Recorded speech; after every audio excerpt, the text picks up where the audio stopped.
Espace TV. Espace TV, le 10 minutes.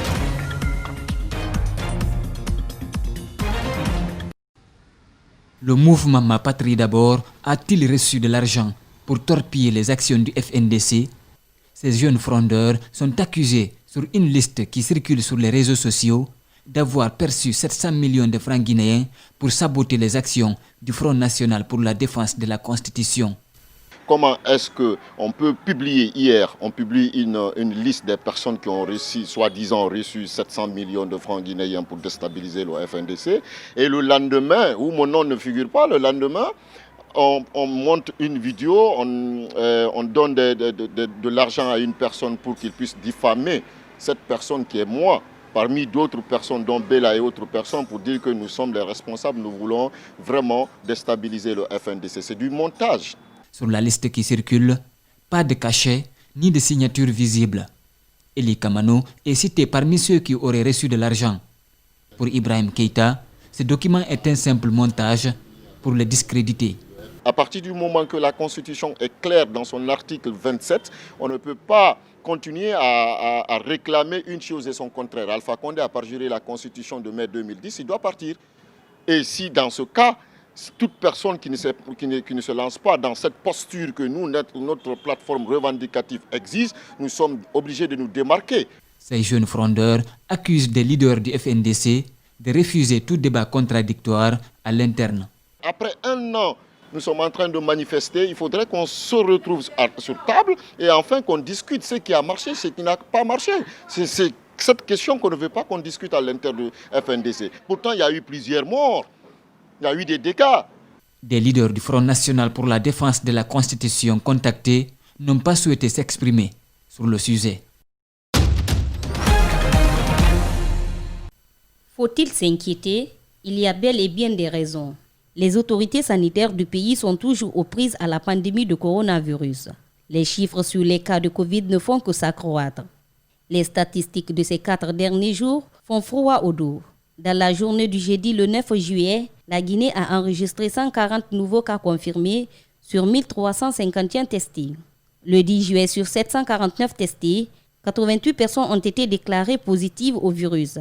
Le 11 juillet, sur 864 testés du jour, 75 cas confirmés. Le 12 juillet, le pays a enregistré 97 nouveaux cas sur 574 testés. Il est clair que les chiffres ne font qu'augmenter. Qu'est-ce qui explique cette flambée de la Covid-19? Sur le terrain, la psychose a diminué. Le port de masque, même rendu obligatoire par les autorités du pays, a considérablement baissé. Les mesures édictées donc sont de moins en moins respectées. L'état d'urgence n'est pas encore levé. Le couvre-feu reste maintenu de 23h à 5h du matin. En attendant l'adresse à la nation du président de la République le 15 juillet prochain, les Guinéens sont appelés à respecter scrupuleusement les gestes barrières. En Moyenne-Guinée, comme dans plusieurs autres villes du pays, l'environnement est sérieusement menacé. Dans la préfecture de Pita, l'ONG Pantal Pita, créée il y a juste une année, s'engage déjà dans la protection de l'environnement. On a jugé nécessaire pour le développement de Pita, il fallait commencer par protéger les acquis que Dieu nous a donnés. On a le pin, le sapin et l'acacia manzoum. C'est 600 plantes. On a jugé nécessaire de commencer par les plantes qui ne seront pas dérangées par les animaux que nous avons. Pour le sous-préfet de Sintali, accompagné par toute la notabilité de la localité, le choix de l'endroit n'est pas fortuit. C'est ce barrage hydroélectrique qui ravitaille en courant électrique la région administrative de Mamou, la préfecture de Dalaba, la préfecture de Pita, la région administrative de Labé, la sous-préfecture de Timbi-Madina et beaucoup de districts.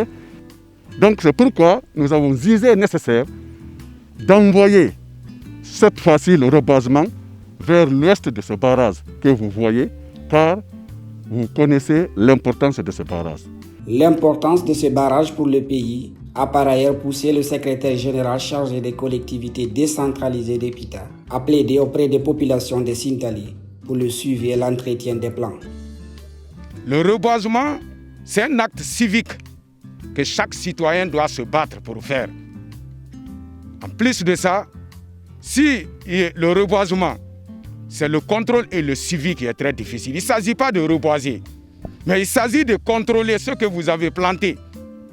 Si le suivi et le contrôle n'est pas là, le travail est foutu à l'air. Le barrage là, c'est un bijou pour la préfecture de Pita en particulier.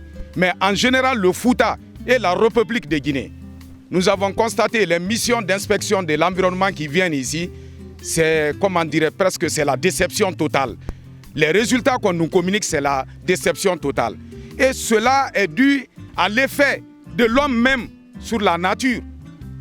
Couper les bois. Quand vous coupez une plante, vous reboisez 10, ça donne de l'avantage. Mais quand vous coupez, vous ne reboisez pas. Vous êtes en train de détruire la nature.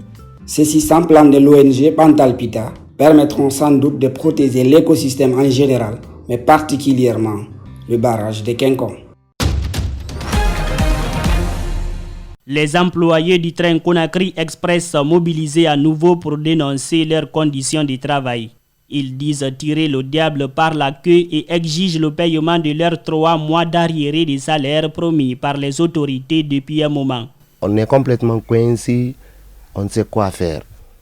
C'est le directeur général qui déguerre ce dossier et qui nous ont promis, eux tous, avec le ministre, par rapport à l'information que nous avons reçue, que les 3 mois sont acceptés, seront payés, mais à la fin de chaque mois, sera accompagné par 1 mois d'arriéré.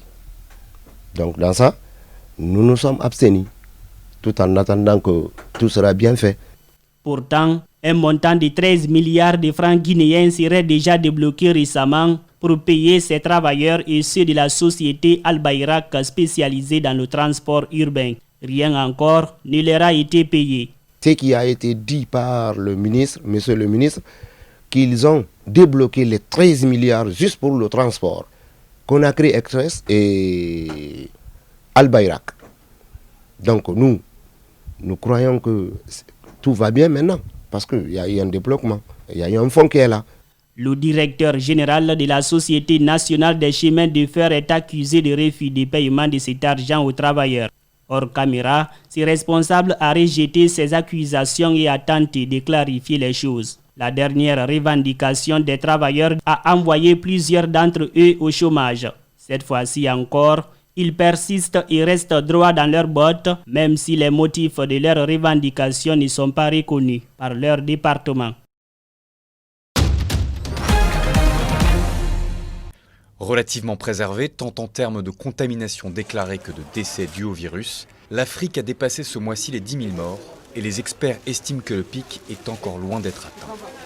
Au Burundi, le projet de lutte contre la propagation du coronavirus, annoncé par le nouveau président Évariste Ndayishimiye, intitulé « Je guéris, je ne contracte pas, je ne contamine pas », a été lancé dans la capitale Bujumbura lundi.